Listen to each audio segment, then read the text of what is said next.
Jako autora této právě před chvilkou pokřtěné knihy se vás zeptám jednu takovou zásadní věc. Jak dlouho ta práce trvala a co bylo takovým impulzem toho, že jste se ujal této práce? Ta práce trvala asi půl roku a pro mě byla velice zajímavá už z toho pohledu, že já jsem rok předtím pracoval na celkové publikaci o Ústřední vojenské nemocnici k jejím 70 letům. A protože při té práci jsem samozřejmě zjistil mnohé, co se týká neurochirurgické kliniky, jak říká i ten název té publikace, té knížky, ta klinika byla číslem 1, nejenom pokud jde o pořadí, předtím tady žádná klinika nebyla, ale byla číslem 1 i pokud se týká kvality. Čili pro mě bylo to nesmírně zajímavé, ta půlroční práce tím, že jsem najednou z té obecné roviny mohl přejít do roviny konkrétních osobností, které se jak na tom, bych řekl, věhlasu té střešovické nemocnice, tak té neurochirurgické kliniky jako podílely. Kdybyste nám mohl více přiblížit formu této knihy, jsou to rozhovory nebo jsou to vzpomínky? Předpokládám, že to nebude jenom historie této kliniky. Je tam exkurs i historie, ale jsou to samozřejmě i osobnosti. Osobnosti kliniky, které ji provázejí od vzniku až po současnost. Podívejte se, profesor Kunc je prostě nespochybnitelná autorita, který je prvním neurochirurgem v této zemi. A na tomto dvorečku Střešovické nemocnice šířil věhlas po celé Evropě o neurochirurgii. I v oněch na začátku 50. či 60. let, což bylo svým způsobem velice zajímavé. Poté tady u něho pracovali profesor Eduard Zvěřina, který je rovněž v současné době nespochybnitelnou autoritou.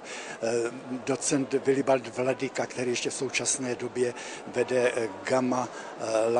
Lexelův gamma nůž na Homolce.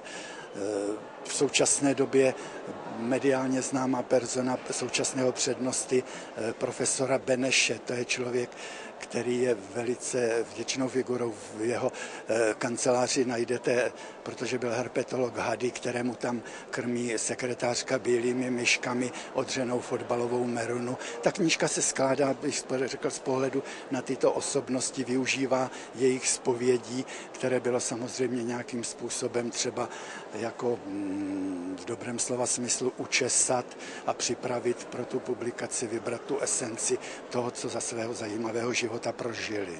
Jak jste sháněli obrazový materiál, fotografie, jímž jsou opatřena tahleta publikace? To bylo docela složité, protože ani v historii této nemocnice není těch fotografií mnoho. Vycházeli jsme především z fotografií pamětníků a pamětnic. No a víte, že i v té minulosti se ani nefotografovalo v té nemocnici příliš mnoho. Ty fotografie těch pamětníků ve valné většině spočívají v jejich společných oslavách, ve vzpomínkách na to nebo na ono, při tom, jak si kde zatancovali nebo tak. A z té vlastní práce, z pobytu na lůžku pacientů, třeba i dětských v určité době, těch fotografií bylo velice málo, bylo to těžké. Já se ještě zeptám na to, jak se vám podařilo získat ke spolupráci známého světového grafika Jiřího Anderle? To byl impuls, který, myslím, vzešel přitom, když jsme jednou takhle seděli s tiskovou mluvčí a přednostou kliniky a myslím si, že to byl šťastný nápad. Víte, i když ta grafička to brala jako s otazníkem, protože když je na obálce obrázek a kniha je fotografická, tak to trošku jaksi se člověk spěčuje jakési konzistenci celé té publikaci. Že jo? Ale myslím, že to byl šťastný okamžik a vzešlo to z takové té porady nemocnice. Myslím, že to byl přednosta kliniky pan Beneš. Tak já vám děkuji za rozhovor a přeju mnoho čtenářů vaší knihy. Děkuji velice moc.